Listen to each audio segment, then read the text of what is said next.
Alright, y'all, welcome back to another video. So check it out. The video we're gonna be reacting to today is the biggest problem with the anime community. Look, bruh. Look, bruh. A lot of y'all, I don't even know how to start, bro. A lot of y'all is crazy. A lot of y'all is crazy with, like, anime is supposed to be like a community, you feel me?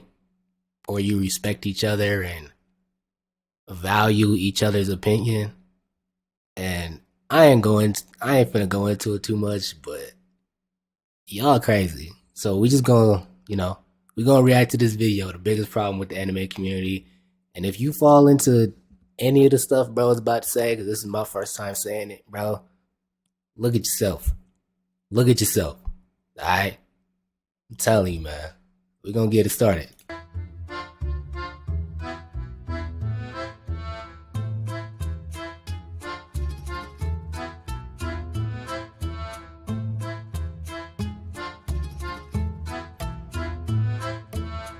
It's my first time seeing this, y'all.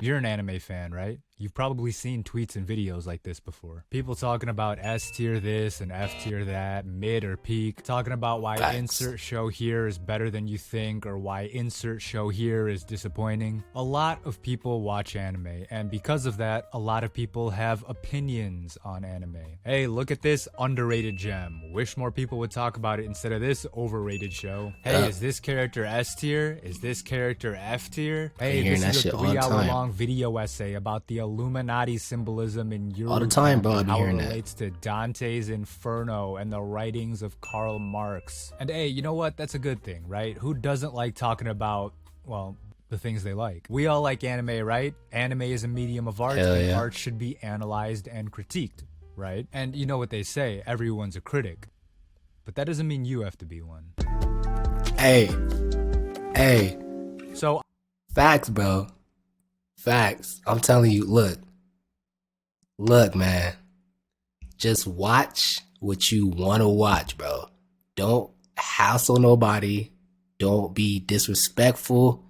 Don't be none of that, bro. Let people enjoy what they enjoy.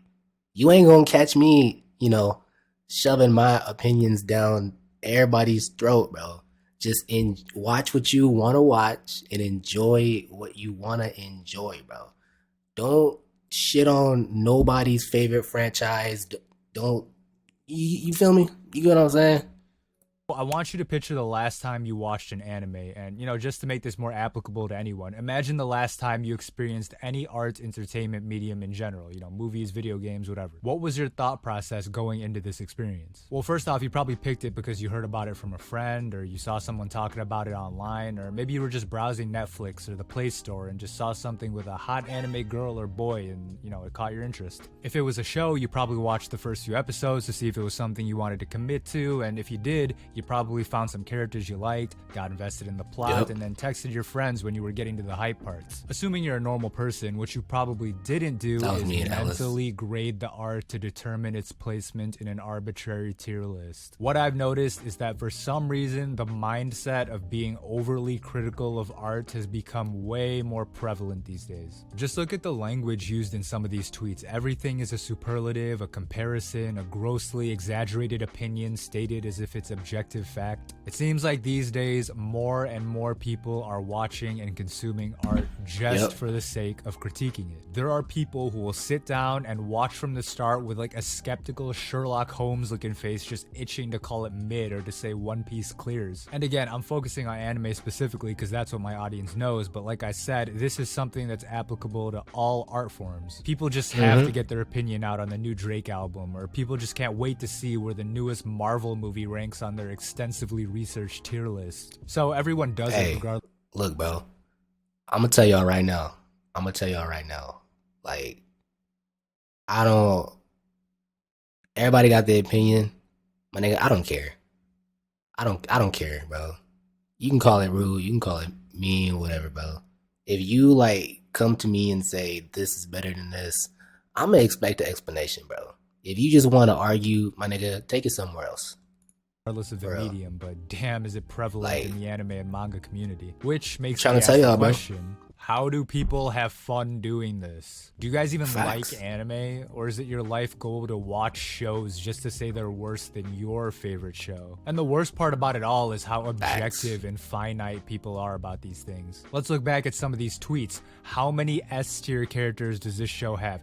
You understand that S tier is not a meaningful objective measurement, right? Like, okay, water at sea level will freeze at 32 degrees Fahrenheit or 0 degrees Celsius, barring any other outside forces. Any higher than that and it'll melt and turn into a liquid. This is a fact. There is no, well, in my opinion, it's an objective fact. Aliens on another planet trillions of light years away will come to the same conclusion, assuming they have the same conditions as us. They may not call it Celsius and Fahrenheit, and they may have different numbers or whatever, but they will know that when H2O molecules lose a certain amount of energy or whatever, they'll stop moving or freeze or whatever the fuck happens. I ain't no scientist. I barely graduated high school. But even I know that there's a difference between that and saying a cartoon character is S tier or A tier or B tier or whatever. Different people will have different standards as to what each tier means. Everyone has different criteria, so people will have different rankings. Asking how many S tier characters your favorite show has means nothing because that only matters within the context of that show. And even different fans of the same show will have different amounts of characters in S tier. I mean, fuck it. If it's your favorite show, why not put every character in S tier? Who cares? What does it even mean? And then there's the numerical rankings people love to use. On a scale of 1 to 10, it seems like people only want to use like 7 through 10, with 7 being absolute dog shit, even though 7 is on the upper end of that scale or list. If you have 10 or 11 points on your scale, why not use all of them? Wouldn't 5 be a completely fine average show? And I'll fuck with this dude, bro. I'm about to subscribe to him. Watching? But then again, that's only if you define it. He ain't said nothing wrong. Will and different people won't. It's all silly and doesn't create any meaningful conversation beyond I like this thing because I ranked it high on my personal arbitrary scale. And I understand. I'm not trying I feel like niggas just like to argue. A lot of it argue. is just people fucking around, having fun discussion, or even just trolling to piss people like me off. And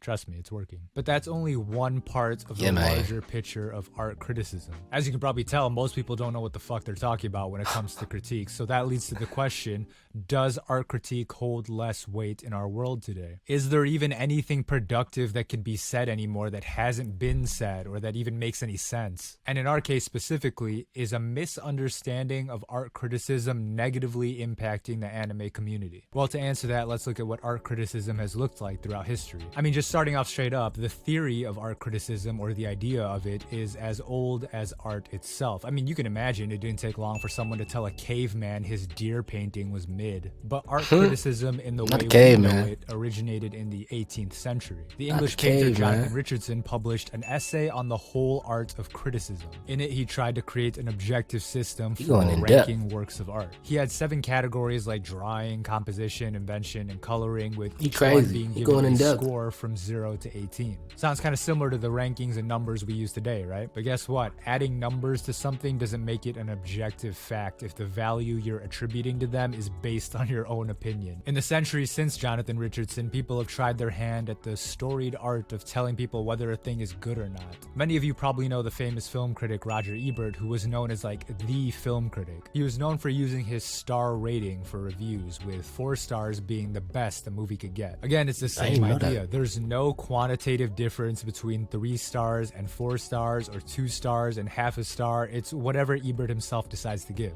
And he said himself that his critical approach to films is relative, not absolute. And thus, the same can be said for our precious Japanese cartoons. So, surprise, surprise, art criticism has been a bunch of opinions and people making shit up since the dawn of time. No shit, right? And yet, criticism of art seems so intertwined and even essential to art itself. Listen, the point of this video is not to say there's no value in art criticism and that, in our case, we should stop critiquing our favorite anime and manga. That'd be ridiculous, right? The point I'm trying to make is this. Is there a reason for you to be critiquing art? Do you really need to go into, let's say, the new season of My Hero Academia, ready to rank the arcs and tear apart every little writing decision and dissecting every frame of animation for flaws? Probably not. No. I mean, you could find it fun to do that, and there's nothing wrong with that. You could do whatever the fuck you want if it's fun for you. If you and your friends get a kick out of roasting each other's top 5 manga, then do you, by all means. But let's say maybe you go beyond that. Maybe you feel so strongly that Full Metal Alchemist Brotherhood is overrated and doesn't deserve its popularity and critical acclaim. Maybe you decide to break out your phone camera and some free editing software to make a video to upload to the internet. Maybe even YouTube. And maybe people even agree with you and hit that subscribe button, and before you know it, you have 1 million subs, and every time you say something is peak or trash, people treat it like gospel. Maybe you go out and say the new anime of the season are mid and you should watch these shows instead. Then all of your little fans all of a sudden have their perceptions shifted. They may not even know it, but once they go watch these shows for themselves, your critiques will be floating around in the back of their heads, and all of a sudden, the whole experience of enjoying art has been changed. Bro. The worst case scenario, off somebody's opinion. People start taking these opinions as objective fact, and they go around asking dumb shit like, guys, I need an S tier show to watch, or a solid 8 out of 10 show, as if that's an objectively defined measurement. And then they'll look to content creators and taste makers to validate these opinions as objective. I watch what I like, bro. Whether or not the creator themselves intended it to be taken that way. I rarely listen to y'all niggas. So I mean, y'all tell me, is this a good thing? Is it okay that our culture has evolved to big internet personalities telling us how to feel about art as if what they say is objective fact? I mean, if you ask me, to be real with y'all, I don't really know. Now, you're probably saying, well, look at you, Damien, you goddamn hypocrite, you stupid motherfucking piece of actual dog shit. You're out here preaching, but look at your channel. You critique art all the time. Your whole channel was built off giving numerical ratings to anime openings, you ugly fucker. And that's true.